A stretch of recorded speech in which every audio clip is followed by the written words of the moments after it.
Idul Ayam.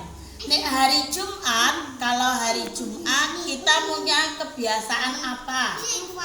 Infak, mengeluarkan sebagian sangu atau uang jajan kita belanjakan untuk kepentingan sesuai ajaran agama Islam. Nabi bersabda, anfik ya benar agama, unfik alaika.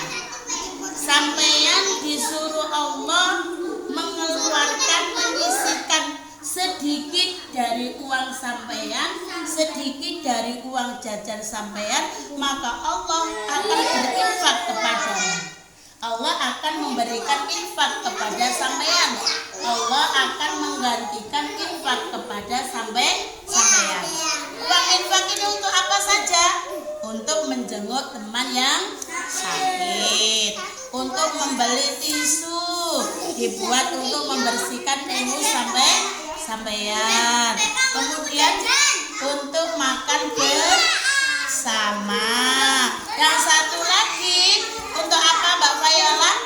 Untuk kegiatan bakti sosial. Sampean yang mengeluarkan uang tidak akan berkurang. Allah akan menggantinya. Dan Allah sudah berjanji besok akan diganti Allah berupa surga. Siapa yang pengen masuk surga? Sekarang diawali Bu dulu ya. Nanti gantian diurut masalah nggih. Kita urut satu Bu. Ganti Mas Wafi urut. Ayo Mas Wafi dikeluarkan uangnya. Gantian nggih. Iya, engko disusui. Ayo ganti Mas Faruk. Dilanjut temannya. Dilanjut Mas Al-El.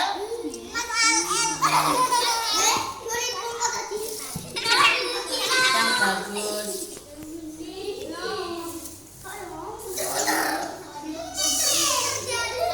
Nanti banyak.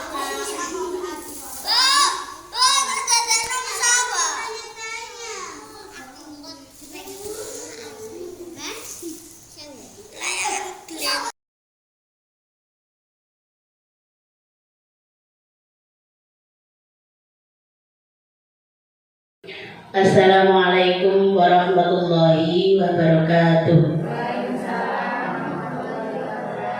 A'udzu billahi minasyaitonir rajim. Bismillahirrahmanirrahim. Alhamdulillahilladzi akramal mujahidin wa adzallal mu'tadin wa afamana min ulumiddin. Wassalatu wassalamu ala sayyidina Muhammadin wa ala alihi wa ashabihi ajma'in. Rabbi shrah li sadri wa yassir li amri wahlul 'uqdatam min lisani yafqahu qawli, amma ba'du. Yang saya hormati Ibu Ketua Gugus TK 04 Kecamatan Sugiyo, Ibu Haja Eni Sri Wulandari. Yang saya hormati Ibu-ibu Kepala TK sewilayah Gugus TK 04 Kecamatan Sugiyo. Yang saya banggakan rekan-rekan guru sewilayah Gugus TK 04 Kecamatan Sugiyo. Pertama-tama marilah kita panjatkan rasa puji syukur kehadirat Allah Subhanahu wa Ta'ala, yang mana pada pagi setengah siang ini kita bisa bermuajah, kita bisa berkumpul dalam rangka diseminasi budaya positif dalam keadaan sehat walafiat. Kedua kalinya sholawat serta salam tetap kita haturkan kepada junjungan kita Nabi Muhammad Shallallahu Alaihi Wasallam yang telah menuntun kita pada jalan kebenaran, yakni lewat ajaran agama Islam. Ibu-ibu kelihatannya kok tegang. Santai mawon ya, slow. Tersane tidak tegang, kita pakai es berikin dulu ya. Saya punya tepung tepuknya tepuk sukses. Ya. Nanti mungkin panjenengan sudah bisa semua. Ayo bersama-sama. Tepuk sukses. Di hatiku ada cinta. Di mulutku ada doa. Di tanganku ada karya. Sukses. Yes. Semangat. Smile, senyumnya mana? Ayo bersama-sama ya Bu ya. Tepuk sukses. Di hatiku ada cinta. Di mulutku ada doa. Di tanganku ada karya. Sukses. Yes. Sudah semangat biasa, slow, santai.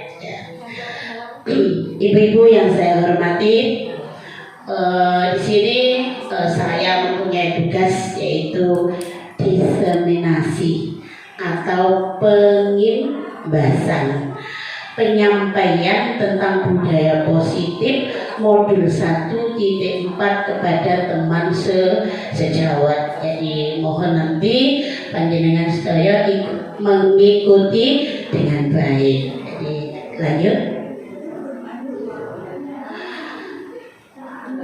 Konsep utama modul budaya positif ini ada 7 yang nanti disampaikan. Yang pertama yaitu perubahan paradigma belajar. Yang kedua, disiplin positif. Yang ketiga, kebutuhan dasar manusia. Yang keempat, motivasi perilaku manusia. Yang kelima, posisi kontrol. Yang keenam, keyakinan kelas. Dan yang ketujuh adalah segitiga restitusi. Lanjut. Sebelum kita sampai pada 7 poin utama dalam budaya positif itu, alangkah baiknya kita memahami apa sih yang dinamakan dengan budaya positif. Budaya positif adalah suatu kebiasaan yang bernilai positif. Di dalamnya mengandung sejumlah kegiatan yang mampu menumbuhkan karakter murid.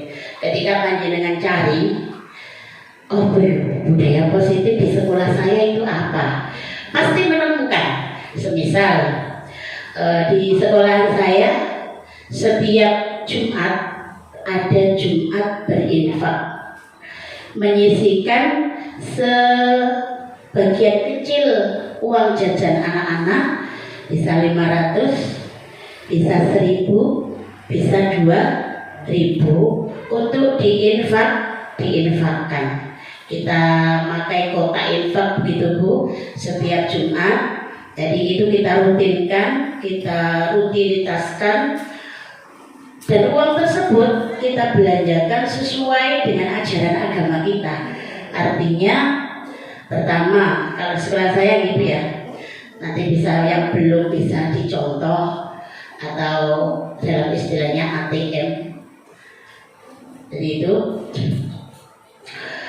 uang tersebut satu untuk membeli tisu, karena anak kecil jelas membutuhkan yang namanya tisu. Di setiap kelas kami pasang tisu-tisu yang mudah diambil oleh anak-anak sendiri untuk membuang ingus mereka sendiri, atau untuk setelah mereka dari kamar mandi mereka pakai untuk membersihkan tangan, jadi tangan mereka. Jadi itu yang pertama. Yang kedua, uang tersebut untuk kegiatan menjenguk temannya yang sakit, karena anak kecil itu banyak sering terjadi sakit. Jadi bukan sakit 1 hari 2 hari begitu, boten, tidak. Yang sudah 5 hari atau dari 4-3 hari ke atas sakit, itu kita jenguk. Jadi uang infak itu kita arahkan untuk menjenguk anak-anak yang sakit. Yang selanjutnya, uang infak yang selanjutnya itu untuk kegiatan makan bersama selain PMT yang didanai oleh BOP. Nah itu kita gunakan untuk karena di sini ada budaya positif lagi, yaitu apa ya, ziarah kubur. Di ziarah kubur itu nanti kita melaksanakan pembacaan surat Yasin dan pembacaan tahlil bersama-sama. Apa budaya positifnya? Kita menanamkan kepada anak bahwa hal ini loh nanti ketika kamu dewasa kamu butuhkan. Jadi tidak monoton anak diajari menulis, anak diajari membaca saja, tapi kita tanamkan ketika kita rutin melakukan hal itu, maka suatu saat nanti akan mewujudkan mereka menjadi anak-anak yang berkarakter, anak-anak yang berkarakter. Jadi itu.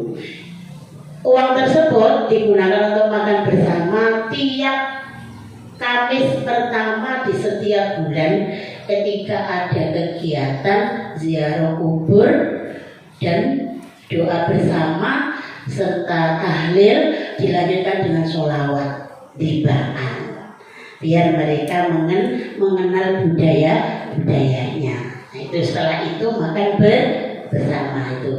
Yang terakhir, uang dari belanja uang infak tersebut kita gunakan untuk bakti sosial pada tanggal 10 Muharram. 10 Muharram itu kita disunahkan untuk melakukan sedekah. Di momen-momen seperti itulah kita gunakan. Itu termasuk bagian kecil dari budaya positif. Jadi panjenengan melakukan senyum, sapa, salam, itu juga budaya positif. Budaya positif, mengajak anak salaman ketika datang, mengajak anak salaman ketika pulang, itu akan menjadikan satu karakter tersendiri pada anak-anak. Jadi sudah bisa dipahami ya Bu ya, tentang budaya positif. Paling tidak, oh begitu ya budaya positif itu. Dan ini harus kita rawat, kita pupuk ben subur, biar subur. Ketika kita rutin melakukan, maka ini akan menjadi sebuah karakter. Ini yang diharapkan. Yaitu kita masuk pada konsep utama yang pertama, yaitu pembelajaran dengan paradigma baru.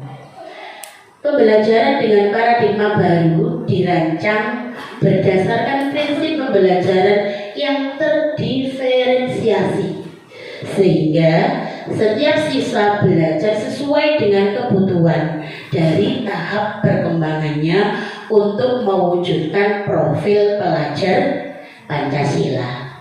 Kok panjang ya? Nah, intinya seperti ini. Apa sih yang dimaksud dengan pembelajaran yang terdiferensiasi? Kalau di TK istilahnya panjenengan menyiapkan pembelajaran yang dengan metode macam-macam metode, dengan macam-macam sumber belajar, dengan 4 densitas main, dengan menyiapkan close pack, bahan-bahan bekas yang kita siapkan anak-anak biar bisa berimajinasi, menggunakan 4 densitas main biar anak-anak bisa memilih sesuai dengan keinginannya.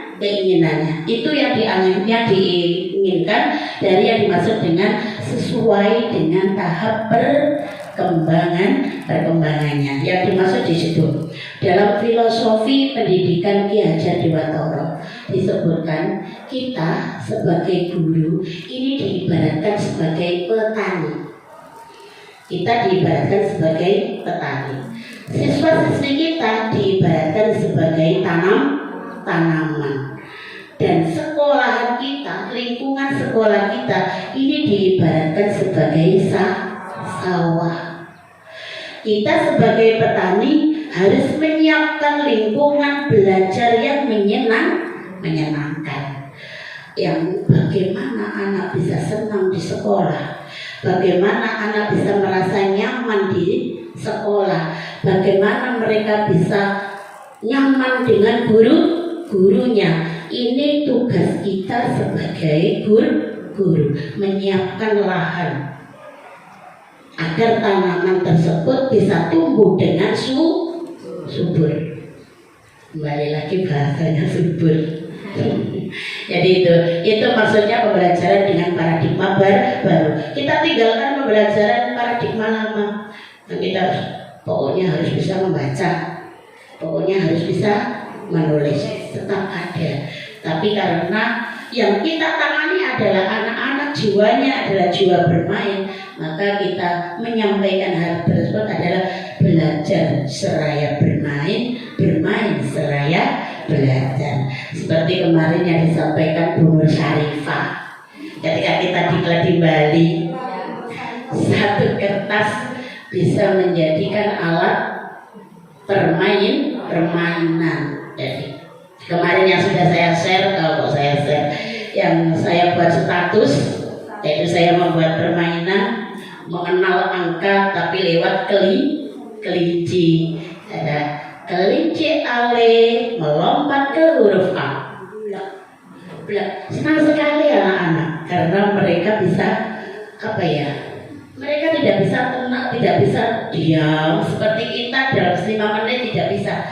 Mereka senangnya bergerak. Jadi itu mereka merasa punya kebutuhan dasar kebebasannya bisa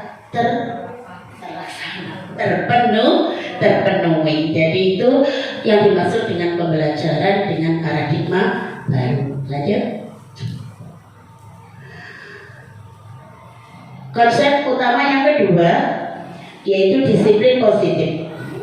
Kalau bicara disiplin, bahasa disiplin ya Bu, dalam budaya kita makna disiplin itu seakan-akan sesuatu yang dilakukan oleh seseorang pada orang lain untuk mendapatkan kepatuhan.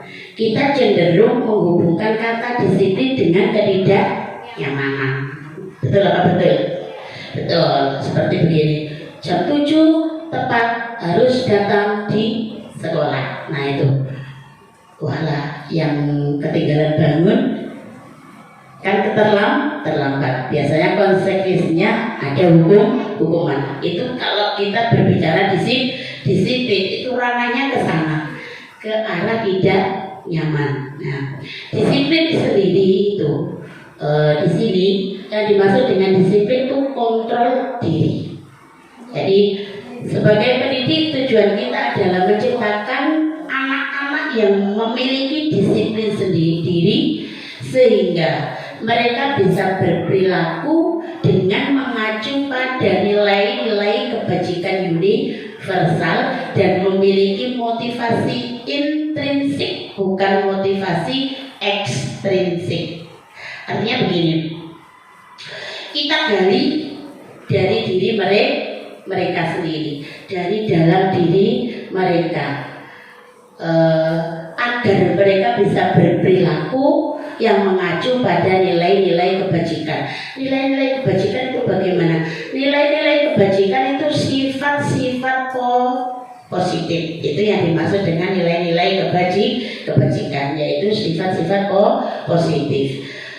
Kemudian disiplin positif merupakan salah satu cara penerapan disiplin yang bertujuan untuk menumbuhkan kesadaran serta memberdayakan anak untuk melakukan segala sesuatu tanpa sogokan, tanpa ancaman maupun hukuman. Artinya begini, seorang anak tiba di sekolah tepat waktu jam 7 kalau SMA, seperti itu. Dia hadirnya datang ada motivasi dorongan dari diri sendiri. Bukan karena dia hadir jam 7 karena takut dihukum. Nah, bukan karena takut dihukum. Bukan karena dia mendapat uang 20.000 rupiah dari ibunya ketika ia berangkat lebih pagi. Ataupun bukan karena ancaman, tapi sudah timbul dari dirinya sendiri, kesadaran dirinya sendiri untuk melakukan hal itu. Itu yang dimaksud dengan disiplin positif. Semisal kalau anak usia TK, mereka mau melakukan kegiatan, menyelesaikan tugasnya sendiri tanpa adanya ancaman. Ayo cepat diselesaikan, dekat mari kurang istirahat. Itu namanya ancaman atau hukuman.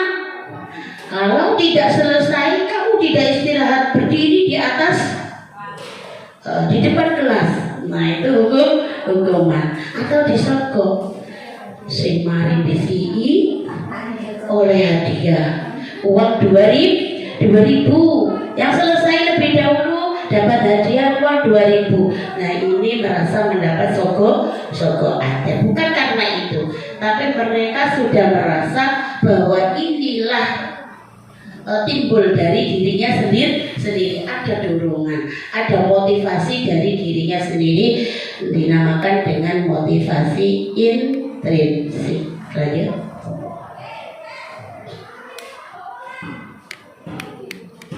Dari disiplin positif tersebut melahirkan nilai kebajikan. Nilai kebajikan pada profil pelajar Pancasila ada 6 nilai kebajikan. Ibu-ibu sudah hafal semua. Yang pertama beriman, bertakwa kepada Tuhan Yang Maha Esa, dan berakhlak mulia. Insya Allah dari kita rutin melakukan infak, ini akan tumbuh dari hati mereka untuk peduli kepada sesama. Dari kita rutin melakukan tahlil, istighosah, doa bersama, membaca surat-surat pendek atau yang lain, ini akan menjadikan mereka menjadi anak yang bertakwa kepada Tuhan Yang Maha Esa. Nilai kebajikan yang kedua adalah berkebinekaan global, dilanjutkan dengan bergotong royong. Semisal panjenengan mengangkat keyakinan kelas berupa menyayangi tanaman.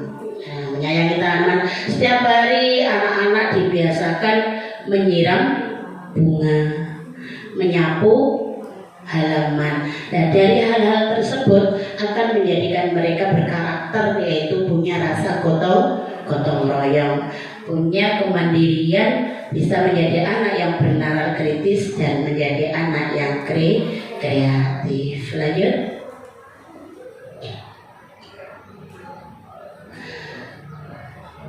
Dari disiplin positif tadi ada nanti konsep disiplin dengan identitas gagal, dan ada konsep disiplin dengan identitas sukses. Insya Allah sudah saya terangkan panjang lebar di depan. Ya, yang identitas gagal itu berupa hukuman dan penghargaan. Loh, ternyata memberikan hadiah itu juga tidak baik. Nah, hukuman bisa menyakitkan, ya apa tidak, Bu? Ya, anak menjadi dendam terhadap gurunya, menyakitkan. Ini mohon untuk diresapi, benar apa tidak. Kalau saya meresapinya benar, Bu, dan sudah saya rasakan selama saya menjadi guru 22 tahun. Saya mendapat materi budaya positif ini luar biasa. Saya merasa, ya Allah, inilah kebutuhan saya. Selama ini saya butuhkan, benar-benar saya butuhkan materi ini. Benar-benar saya memang ada salah dalam menangani murid saya. Jadi hukuman itu menyakitkan anak, yang pertama. Yang kedua ada tidak nyamanan, benar. Mereka merasa terkucilkan. Mereka merasa tidak sama dengan teman-temannya. Kemudian murid menjadi takut. Beda dengan murid yang bermental baja, ya Bu ya. Kan murid yang kita tangani itu berbeda-beda. Jadi bisa menjadikan mereka takut. Seperti anak saya yang nomor 1 itu juga seperti itu. Yang kedua, hukuman itu memaksa. Jelas memaksa. Murid menyembunyikan kesalahannya. Murid menjadi rendah diri. Anak tersebut menjadi anak yang rendah diri. Oh begitu ya. Hukuman itu kedepannya, jangka panjangnya menjadi seperti itu. Anak-anak akan seperti itu. Yang kedua, identitas gagal yang kedua yaitu berupa penghargaan. Baik itu berupa reward atau piala atau hadiah. Tidak efektif yang pertama. Yang kedua, mungkin kalau di level TK kita susah ya Bu ya, memberikan hadiah itu susah dan menjadikan pemikiran yang berkepanjangan. Dan pada akhirnya ketika kita melakukan lomba, semuanya mendapat hadiah. Itu jalan sudah bagus, berarti Ibu itu semuanya dikasih hadiah. Satu dapat piala, semua dapat piala. Jadi itu. Yang kedua, merusak hubungan. Asalnya si Yola dengan si apa ini namanya Anissa, ini bestie. Kalau bahasa kita bestie bahasa sekarang. Kemana-mana berdua, beli jajan berdua, kamar mandi berdua juga, karena bestie. Nah, satu ketika ada acara lomba, yang satu mendapatkan hadiah, yang satu tidak. Nah, ini akan menimbulkan iri. Hubungan mereka akan menjadi renggang. Kemudian penghargaan itu mematikan kreativitas karena mereka mengacu pada hadiah. Kemudian penghargaan juga menghukum dengan sistem ranking. Kalau zaman dulu saya sekolah, subhanallah, kakak saya karena ayah saya sudah meninggal sejak saya kelas 3. Kakak itu subhanallah kalau mendidik saya benar-benar militer. Pagi sekolah, siang sekolah, sore ngaji, jam 8 pulang ngaji, 8 malam langsung belajar di rumah sampai jam 9. Tidak ada kata bermain. Tidak ada kata bermain. Bermain sama teman ikut loncat-loncatan begitu, wedok tidak bisa. Perempuan tidak boleh bermain loncat-loncatan. Jadi dulu zaman saya sekolah harus dapat ranking 1. Kalau dapat ranking 1 tak belikan sepeda jengki. Sepeda jengki. Zaman saya dulu belum sepeda mini, masih sepeda jengki. Nah, dapat ranking 1 dari kelas 1 sampai kelas 6 saya dapat ranking 1. Nah, ini perasaan yang ranking 2 bagaimana? Nah, ini menghukum dengan sistem mematikan. Makanya sekarang sudah tidak ada sistem ranking di sekolah-sekolah, sudah tidak ada sistem ranking. Yang selanjutnya yang terakhir adalah merampas hak menghargai dirinya. Itu bagian dari konsep disiplin dengan identitas gagal, yaitu ada hukuman, ada juga penghargaan. Bisa dilanjut. Konsep disiplin dengan identitas sukses itu ada 2. Yang pertama adalah konsekuensi, yang kedua adalah restitusi. Konsekuensi yang pertama penguatan jangka pendek. Artinya begini, yang biasa terjadi di sekolah saya itu kan pakai kopiah. Anak-anak pakai kopiah itu biasanya sering ditarik-tarik. Ditarik temannya, dilemparkan, ditarik temannya lagi, dilemparkan. Saya jadi guru bingung. Kopiahnya jadi lembek, lemes, lengklok, begitu. Jadi terus apa ya yang harus saya lakukan biar hal itu tidak terjadi, kelas aman dan nyaman. Dulu sebelum saya belum mengerti tentang keyakinan kelas, saya melakukan yang namanya peraturan kelas. Siapa yang menarik kopiah temannya atau melempar kopiah temannya, konsekuensinya apa Mas? Saya tanya seperti itu. Membaca surat Al-Ikhlas 10 kali Bu. Siap, kita terima. Kita sampaikan kepada teman-temannya, siapa yang melempar kopiah atau yang menarik kopiah temannya, maka nanti membaca surat Al-Ikhlas selama 10 kali. Membaca 10 kali. Dan alhamdulillah hal itu bisa berkurang sampai 90%.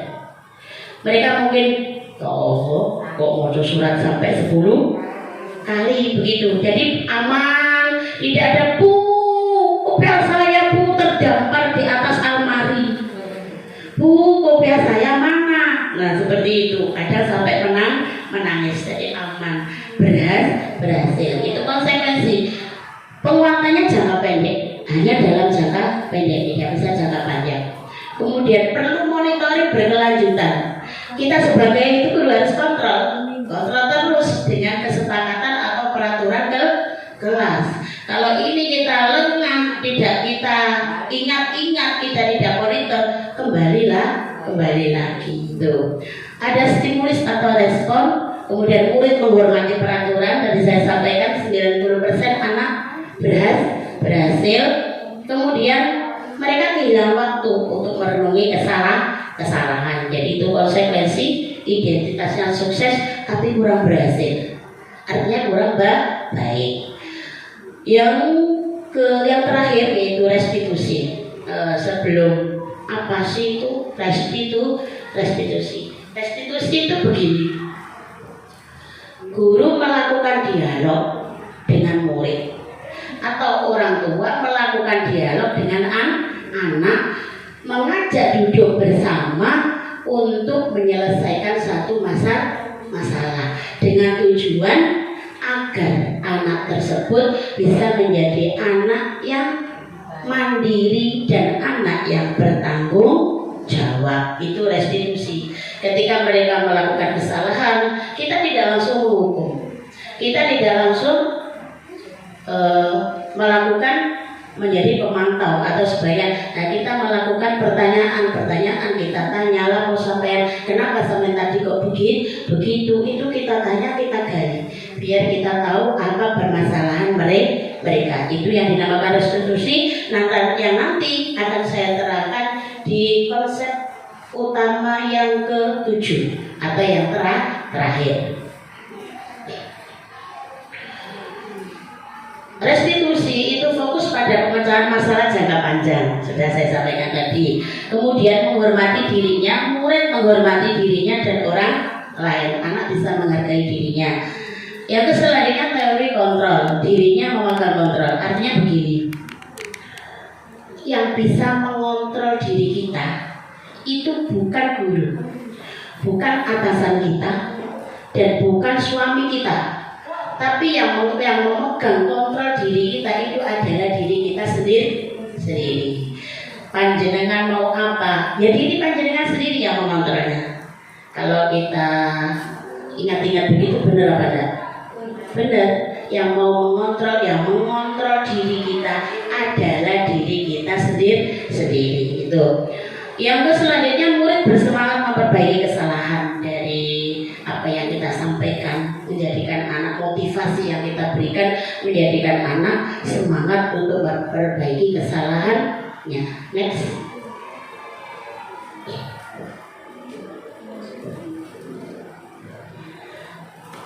Ini yang keempat ya, yaitu berupa kebutuhan dasar manusia. Dari hal yang saya sampaikan tadi, mereka melakukan hal tersebut itu karena ada kebutuhan dasarnya. Jadi manusia itu tidak bisa lepas dari 5 kebutuhan dasar. Yang pertama adalah bertahan hidup. Bertahan hidup itu bisa berupa makan, minum, pakaian atau sandang, dan rumah, tempat tinggal. Kebutuhan dasar manusia yang kedua yaitu kasih sayang dan rasa diterima. Ketika kita melihat ada anak yang tidak bisa berteman dengan temannya, tidak bisa membaur, itu jelas anak tersebut membutuhkan kebutuhan kasih sayang. Nah itu. Kemudian kebutuhan dasar manusia yang ketiga yaitu berupa penguasaan. Kita sering melihat anak didik kita mesti ada yang ingin jadi pemimpin. Siapa yang bisa jadi pemimpin upacara? Saya Bu. Siapa yang ingin jadi imam sholat? Saya Bu. Ada yang seperti itu kan? Ketika mereka pengen seperti itu tapi tidak terrealisasi, mereka biasanya sering jahil pada temannya. Ada yang jahil, menjahili teman, suka nyewer teman, suka mencubit, suka korek-korek bukunya teman. Ada enggak murid kita? Nah itu mereka butuh yang namanya kebutuhan dasar penguasaan. Kita berikan anak ini satu saat, satu kegiatan yang mereka bisa menjadi pemimpinnya, jadi leadernya, jadi imam sholat, jadi pemimpin upacara. Ketika main begitu, mungkin kalau main apa ya istilahnya kalau di sekolah kita Bu, main pitian. Nah, biasanya pitian pengen jadi garangan. Nah itu ininya seperti itu. Nah itu termasuk di antara kebutuhan dasar manusia. Yang ketiga yaitu penguasaan. Mereka kurang pada jasanya. Yang keempat yaitu kebutuhan kebebasan. Anak didik kita juga butuh bebas. Tidak anak didik kita saja, kita juga butuh bebas. Sampai kemarin kita melakukan tur ke Bali, itu salah satunya yaitu memenuhi kebutuhan kita yaitu bebas. Dan kebutuhan yang kelima yaitu kesenangan, pengen senang-senang dengan temannya, tidak diriwu oleh anak-anaknya. Jadi budal jauh ke Bali itu juga untuk memenuhi kebutuhan dasar kita yang berupa kebebasan dan kesenangan. Jadi itu ada kebutuhan dasar manusia yang tidak bisa kurang, artinya mesti itu. Manusia butuh bertahan hidup, manusia butuh kasih sayang dan butuh diterima. Manusia butuh penguasaan, butuh kebebasan, juga butuh kesenangan. Next, kita lanjutkan yaitu konsep utama yang selanjutnya, motivasi perilaku manusia. Motivasi merupakan dorongan yang timbul pada diri seseorang secara sadar atau tidak sadar untuk melakukan suatu tindakan tertentu. Jadi dorongan timbul dari diri, baik itu sadar ataupun tidak sadar, ingin dia melakukan suatu tindakan tertentu. Dan motivasi perilaku manusia itu ada 3. Yang pertama yaitu menghindari ketidaknyamanan dan hukuman. Menghindari hukuman, menghindari ketidaknyamanan. Yang kedua, dia ingin mendapatkan penghargaan dari orang lain. Dan yang ketiga, menghargai nilai-nilai kebajikan diri sendiri. Bisa dengan baca. Sekarang saya punya pertanyaan. Belum waktunya refleksi. Ini masih setara dalam yang baca. Panjenengan hadir di sekolah lebih awal, itu motivasinya apa?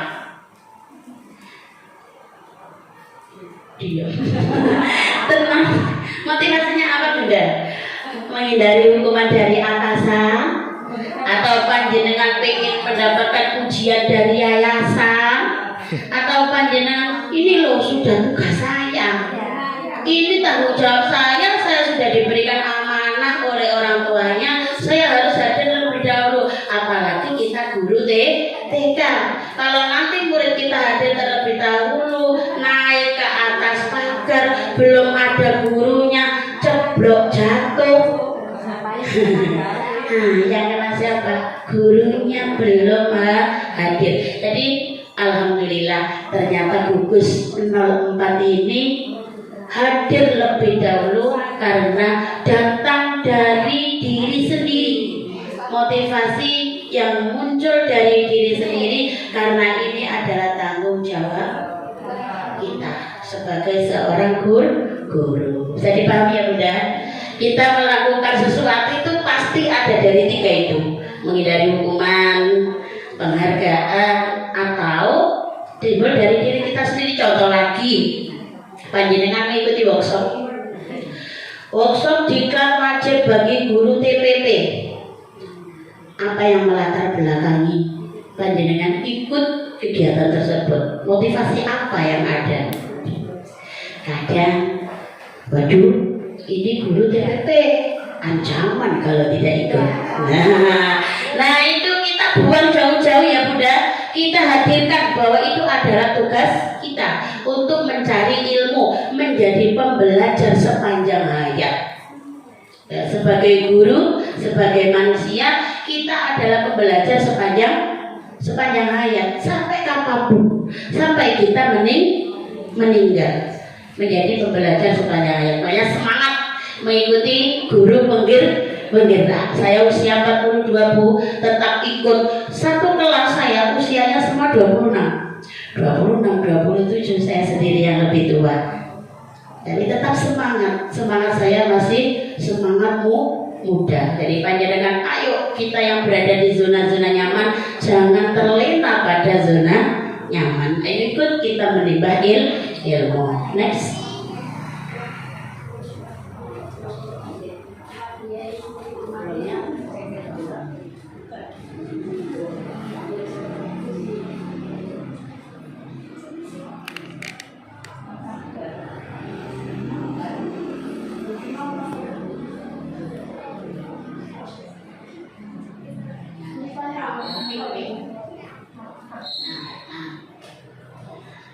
Kita lanjutkan konsep utama dalam disiplin positif yang selanjutnya, yaitu posisi kontrol.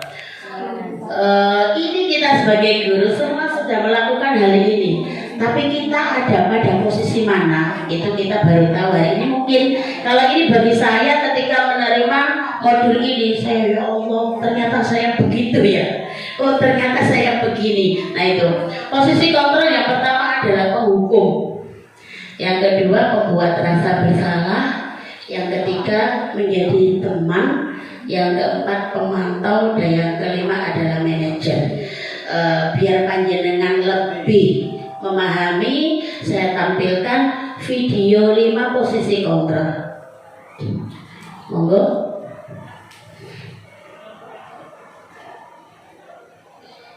Folder.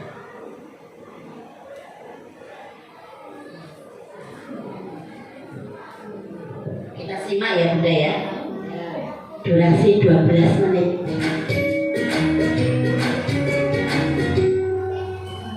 Salam bahagia Ibu dan Bapak guru hebat.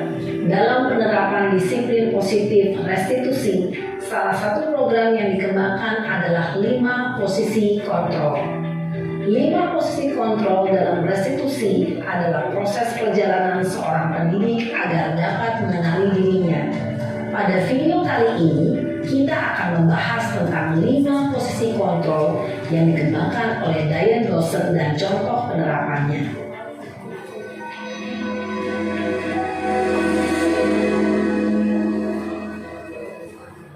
Lima posisi kontrol itu adalah 1. Posisi penghukum, 2. Posisi pembuat merasa bersalah, 3. Posisi teman, 4. Posisi pemantau atau monitor, dan 5. Posisi manajer. Untuk lebih memahami kelima posisi tersebut, mari kita saksikan kasus Naren yang terlambat hadir 20 menit di sekolah dan melihat bagaimana kelima posisi kontrol dalam menghadapi masalah tersebut.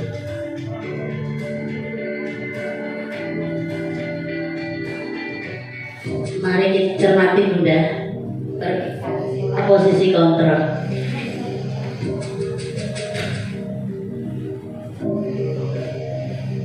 Naren, sini kamu. Selamat pagi Bu. Selalu terlambat. Kamu deh, pasti terlambat. Maaf Bu, saya Apa? Apa coba? Alasan kamu apa lagi? Kapan sih kamu tidak terlambat? Malas sekali ya kamu jadi anak. saya Dasar pemalas. Gak kapok-kapok sih kamu. Sudah berapa kali terlambat?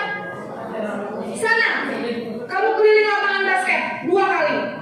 kenapa saya harus keliling lapangan basket Bu? Kenapa? Kamu melawan ibu. Berani-beraninya jawab. Sudah terlambat, masih berani jawab pula. Sekarang, keliling lapangan basket 5 kali sekalian. Biar kapok. Cepat. Pergi sana ke lapangan basket. Posisi penghukum biasanya berbicara dengan nada tinggi, menghardik, menunjuk-nunjuk, menyakiti, dan menyindir. Hukuman bisa berupa fisik maupun psikis. Ibu dan bapak guru hebat.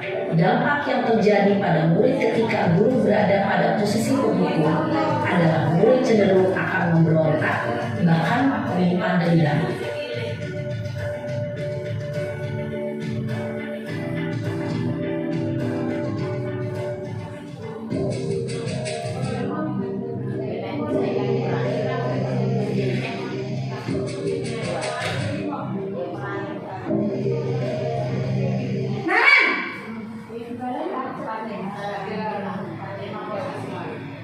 Selamat pagi, Bu. Naren, kamu kenapa terlambat lagi, nak? Ya Tuhan, Naren, kamu senang ya bikin ibu susah ya? Kalau kamu terlambat lagi, nanti ibu yang ditegur bapak kepala sekolah, nak. Disangka ibu tidak bisa membina kamu. Duh, gimana ini? Maaf, Bu. Duh, Gusti Naren, kamu suka ya kalau ibu ditegur bapak kepala sekolah? Terus, sekarang ibu harus tulis apa ini di buku absen? Ini kamu sudah sering terlambat loh. Ibu harus apa coba? Maaf, Bu. Maaf sekali. Ya sudah, lain kali jangan bikin ibu susah lagi ya, nak ya. Ibu tidak akan kuat lagi kalau kamu begini terus. Bisa jantungan kalau ibu ditegur bapak kepala sekolah. Sana cepat kelas. Maaf ya, Bu. Maaf sekali. Posisi pembuat rasa bersalah berbicara dengan nada tenang, cenderung lembut. Namun kata-kata yang diutarakan membuat murid merasa menjadi orang yang gagal, memandang buruk dirinya sendiri, merasa tidak berharga, dan tidak sanggup membahagiakan orang lain. Ketika guru mengambil posisi pembuat rasa bersalah, murid akan menganggap dirinya yang bersalah dan ia akan menyimpan emosi negatif tersebut di dalam dirinya.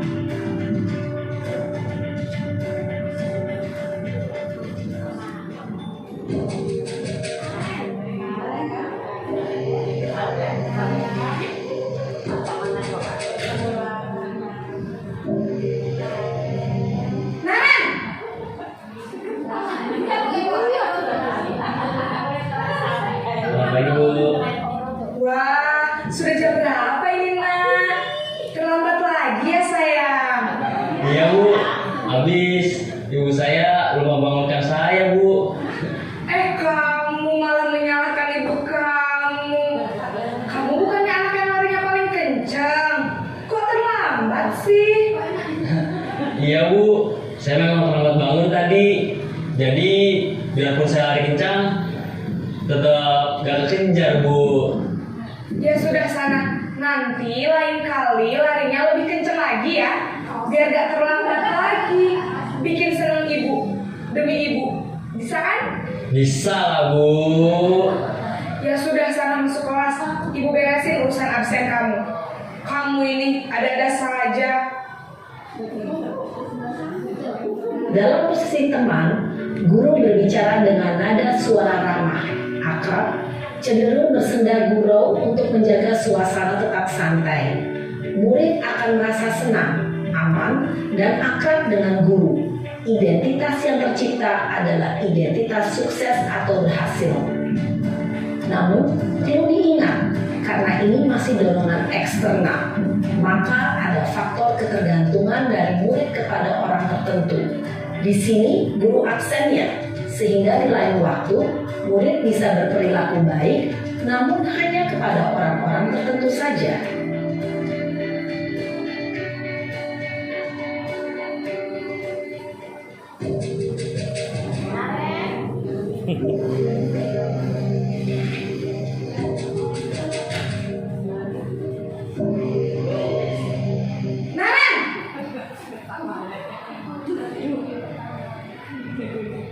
Selamat pagi, Bu. Naren, apa peraturan sekolah kita tentang jam berapa kita harus masuk sekolah, nak? Kita harus di sekolah jam 7, Bu. Iya betul, sekarang sudah jam 7.20. Naren sudah tahu konsekuensinya jika terlambat hadir. Paham, Bu. saya harus tinggal kelas pas jam istirahat selama 20 menit. Iya benar, konsekuensinya demikian. Jadi nanti jam 9.30 pas istirahat, kamu harus tinggal di kelas, kerjakan tugas tambahan untuk ketertinggalan kamu, ya? Baik, Bu. Posisi pemantau mengandalkan penghitungan atau data untuk mengontrol murid. Guru mengarahkan murid berdasarkan peraturan dan konsekuensi. Seorang pemantau menunjukkan bahasa tubuh dan ekspresi wajah yang datar dan cenderung formal.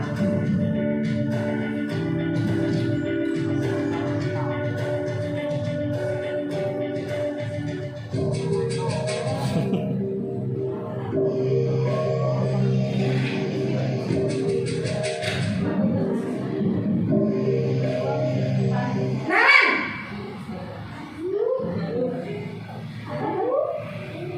Selamat pagi, Bu. Selamat pagi, Naren. Maaf, Bu. Saya terlambat. Iya, sekolah masuknya jam 7, sekarang sudah jam 7.20. Jadi sekarang bagaimana ini, Naren? Maaf, Bu. Saya lupa setel alarm saya semalam. Baiklah, menurut kamu, keyakinan sekolah yang mana yang perlu kamu tingkatkan? Menghargai diri sendiri dan orang lain mungkin ya, Bu. Setuju. Jadi, apakah Naren meyakini prinsip saling menghormati tersebut? Iya, Bu.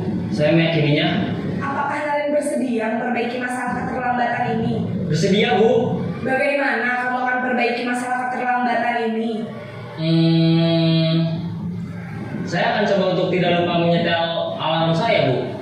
Baik, kalau Naren lupa menyetel alarm di rumah, ada orang yang kira-kira bisa bantu mengingatkan tidak? Ada, Bu. Kakak saya, Kak Emma. Ada lagi selain Kak Emma? Selain Kak Emma, ada ibu saya. Baik, jadi yang mengingatkan Naren adalah Kak Emma dan ibu kamu ya? Kira-kira akan mulai setel alarm kapan nih, Naren? Setelah pulang sekolah, akan segera saya lakukan. Baik, jadi Naren akan setel alarm untuk bangun besok pagi dan akan diingatkan oleh kakak dan ibunda Naren ya. Ada lagi yang mungkin perlu dilakukan, Naren, agar tidak terlambat bangun lagi? Tidak ada, Bu. Baik, Naren, terima kasih untuk kerjasama kamu. Sekarang kamu perlu kembali ke kelas untuk belajar. Baik, Bu. Terima kasih. Posisi manajer adalah posisi kontrol yang disarankan untuk membimbing murid memiliki sikap disiplin yang positif, yaitu murid yang mandiri, bertanggung jawab, dan dapat memecahkan masalah. Tujuan dari posisi ini adalah agar murid dapat berefleksi atas tindakannya. Guru akan dengan tulus memberikan pertanyaan-pertanyaan bermakna, sehingga membuat murid dapat belajar dari kesalahannya dan mencari sebuah solusi untuk menyelesaikannya. Ibu dan bapak guru hebat, setelah mengamati adegan kelima posisi kontrol tadi, kira-kira posisi mana yang paling ideal? Posisi mana yang dapat menunjang motivasi intrinsik murid? Ya, tentu posisi manajer. Posisi ini memang posisi ideal yang ingin dituju setiap pendidik. Pada posisi inilah, guru dapat menerapkan disiplin positif yang berpihak pada murid, yang memerdekakan murid. Perjalanan seorang pendidik tentunya tidak mudah untuk sampai pada posisi seorang manajer. Namun, tujuan kita pasti, yaitu menciptakan murid-murid yang mandiri, merdeka, dan bertanggung jawab. Semoga penggambaran 5 posisi kontrol yang telah diperlihatkan ini dapat menjadi ajang refleksi bagi kita semua, agar dapat terus mengasah dan menerapkan disiplin positif yang memerdekakan murid. Mari terus berlatih dan bersemangat. Selamat menerapkan. Salam dan bahagia Ibu dan Bapak Guru hebat.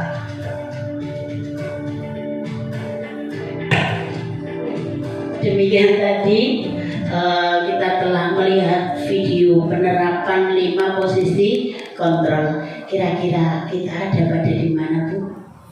Posisi yang mana yang sering kita lakukan? Teman. Ya, kalau saya teman, Bu, mungkin karena kita di anak-anak Jadi kita sering melakukan di posisi teman. Posisi teman itu sukses, identitasnya sukses, namun ada ketergantungan.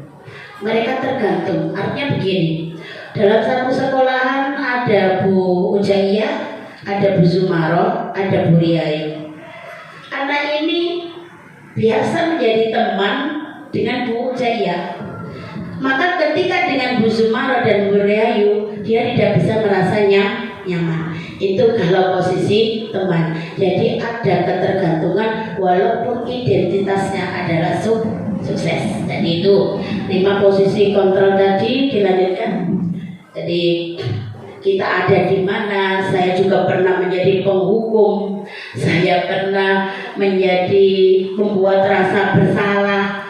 Saya sering diteman. Saya sering pemantau juga pernah saya lakukan, di manajer juga pernah, walaupun jarang. Dan setelah kita dapat ini, mari kita imbaskan, kita sampaikan, kita pergunakan ilmu kita dalam menangani anak-anak. Sanggup ya Bu ya? Siap nih? Siap.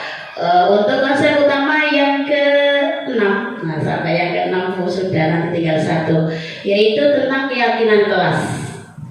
Keyakinan kelas adalah nilai-nilai kebajikan. Tulisan saya salah.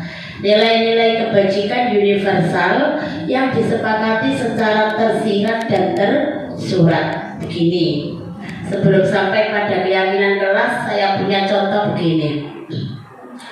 Kita kalau mengendarai sepeda motor, kenapa harus pakai helm, Bunda?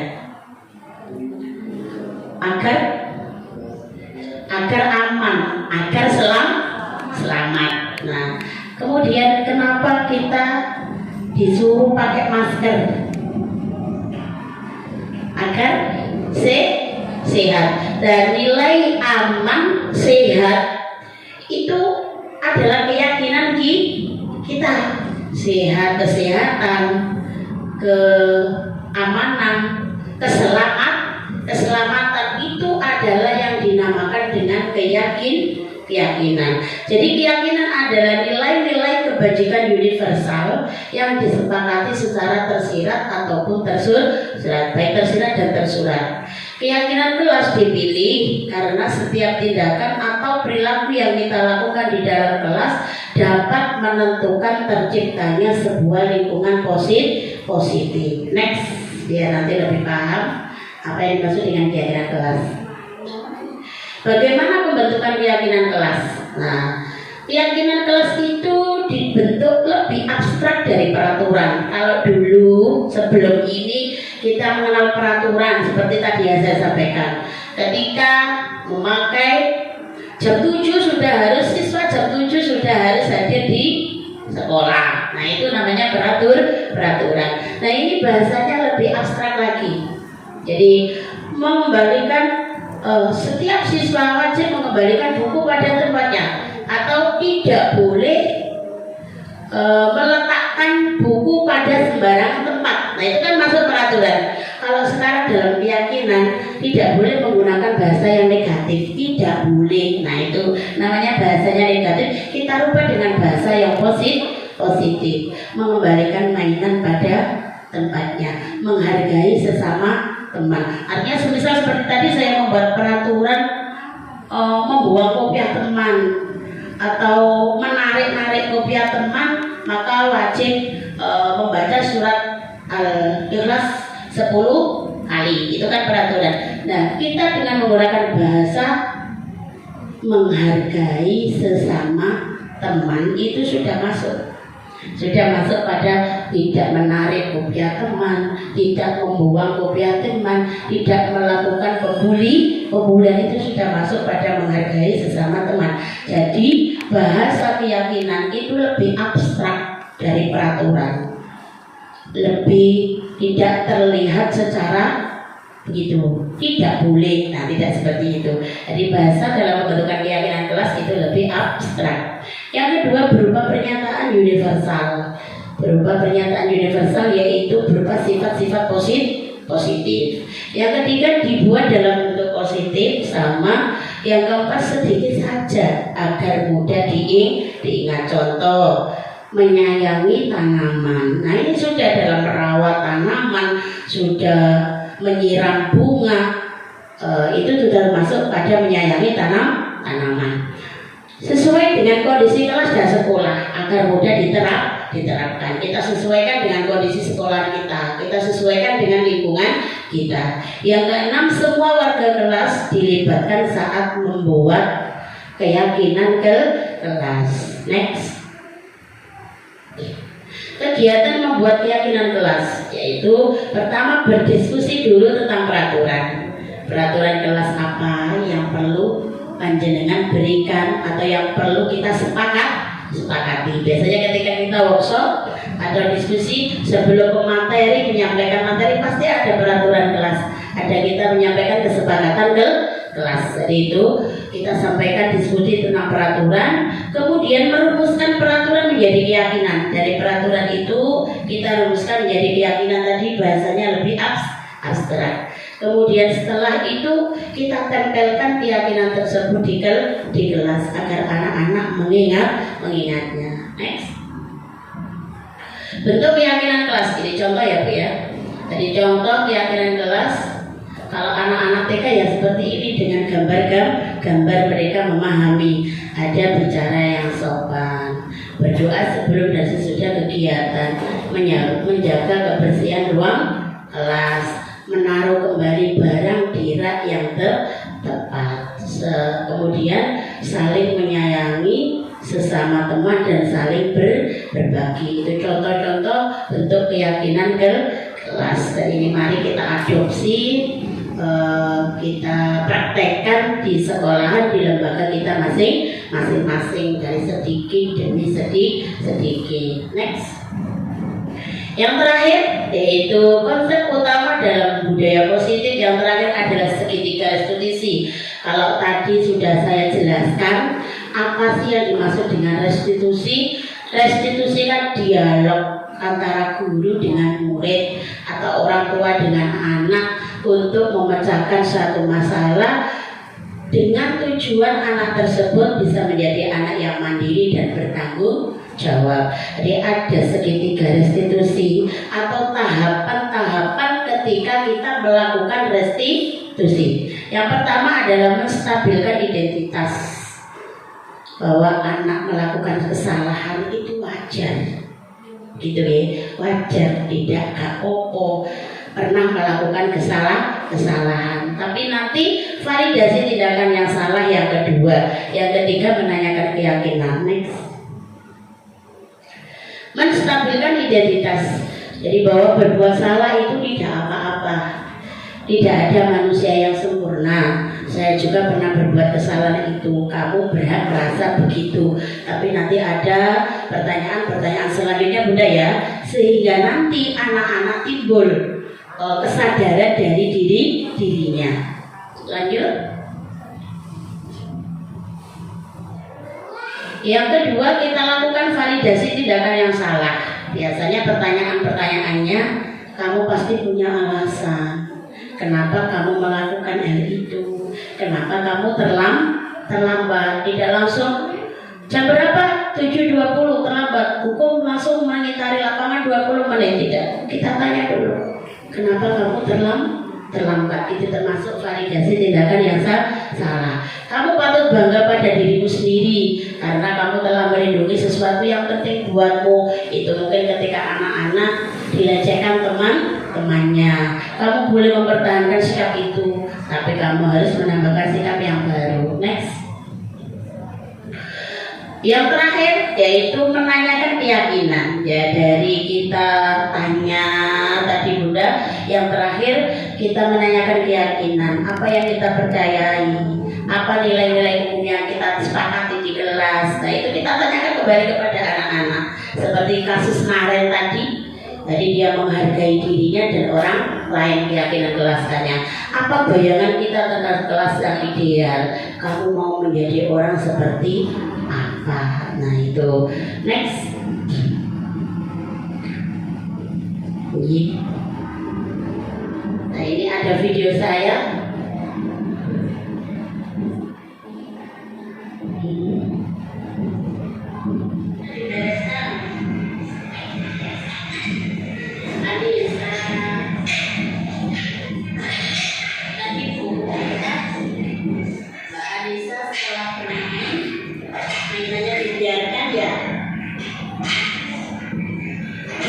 Yang bereskan teman-teman ya.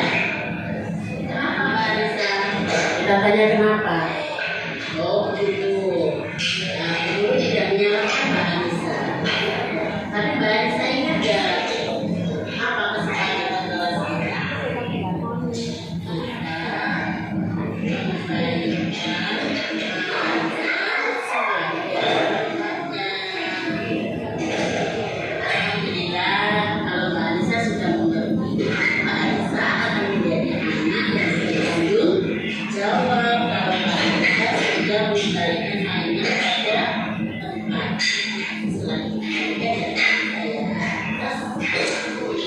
Video yang kedua.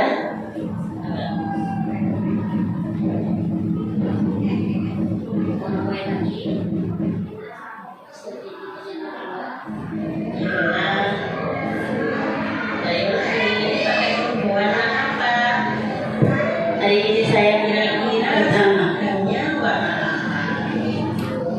Mengapa Laila pakai berwarna coklat? Laila pengen kelihatan cantik ya. Tapi Mbak Yola ingatkan apa keyakinan kelas kita?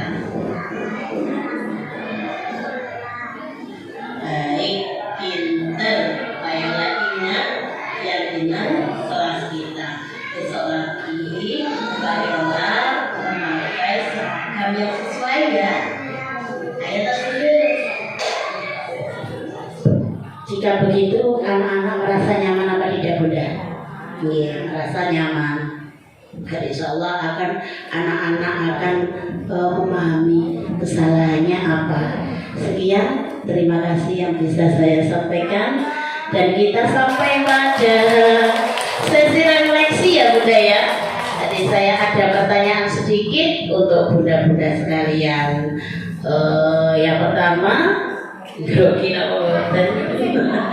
soal yang pertama bukan soal yang mau saya pertanyakan. Yang pertama adalah dari tetap menuju pada materi saya ya Bunda ya. Dari 5 posisi kontrol yang telah disampaikan dengan video penerapannya tadi, kira-kira kita itu yang sering kita lakukan itu posisi mana? Monggo Bunda yang mau menjawab silakan. Angkat tangan baiknya Mbak. Dimulkan.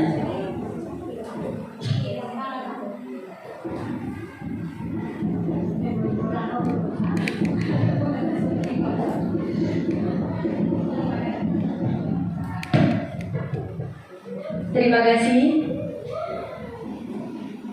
atas waktu yang diberikan kepada ibunya. Dari 5 posisi kontrol yang saya amati, yang paling ideal menurut saya yang saat ini di lembaga saya alami, yaitu saya bukan sebagai teman atau sahabat. Karena anak akan merasa tenang dan nyaman ketika kita ajak ngobrol dan bicara. Sekian, terima kasih. Wassalamualaikum warahmatullahi wabarakatuh. Tepuk tangannya untuk Bu Riayu.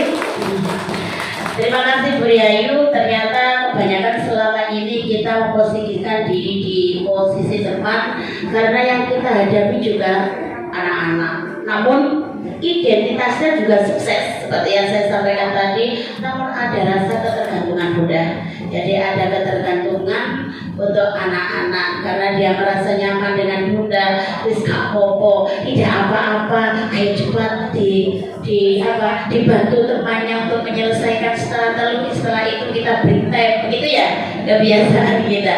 Jadi yang bagus kita sampaikan adalah posisi manajer tadi, dengan kita menangkan, dengan kita menimbulkan rasa hati, kita tanyakan apa sebabnya, apa keyakinan kelas akan menjadikan anak lebih menyadari timbul dari dirinya sendiri. Terima kasih untuk Bu Riayu. Untuk pertanyaan selanjutnya adalah, apakah bunda-bunda sudah pernah melakukan yang namanya segitiga restitusi? Terima kasih Bunda Yayu. Aman. Assalamualaikum warahmatullahi wabarakatuh. Waalaikumsalam warahmatullahi wabarakatuh. Ya, kami dari Lembaga Tinggal Melati, maaf saya sebutkan. Ya, tidak apa-apa. Sebenarnya saya sudah pernah melakukan segitiga restitusi, tetapi saya melakukan tidak sesuai dengan urutannya, Bunda. Terima kasih. Ya, terima kasih Bunda Yayu. Jadi setelah ini saya harapkan kita semua berusaha.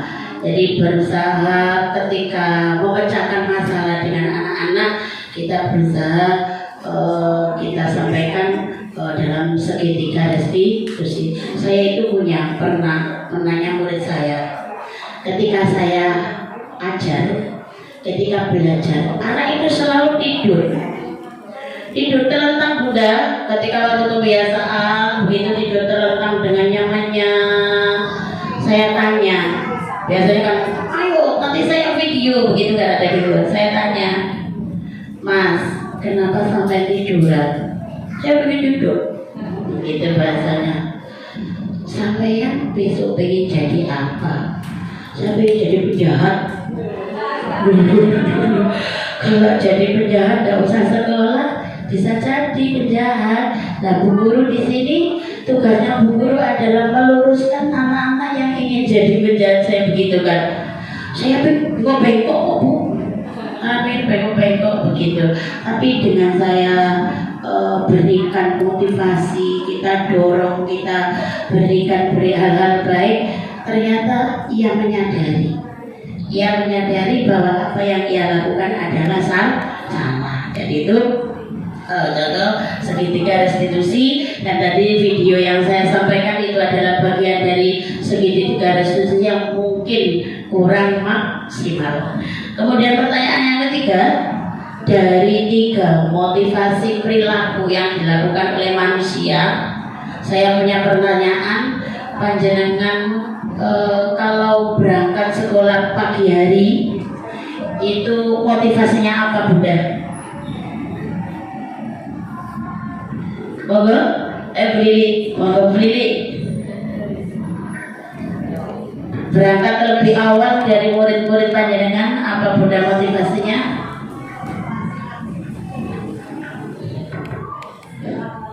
Assalamualaikum warahmatullahi wabarakatuh. Waalaikumsalam warahmatullahi wabarakatuh.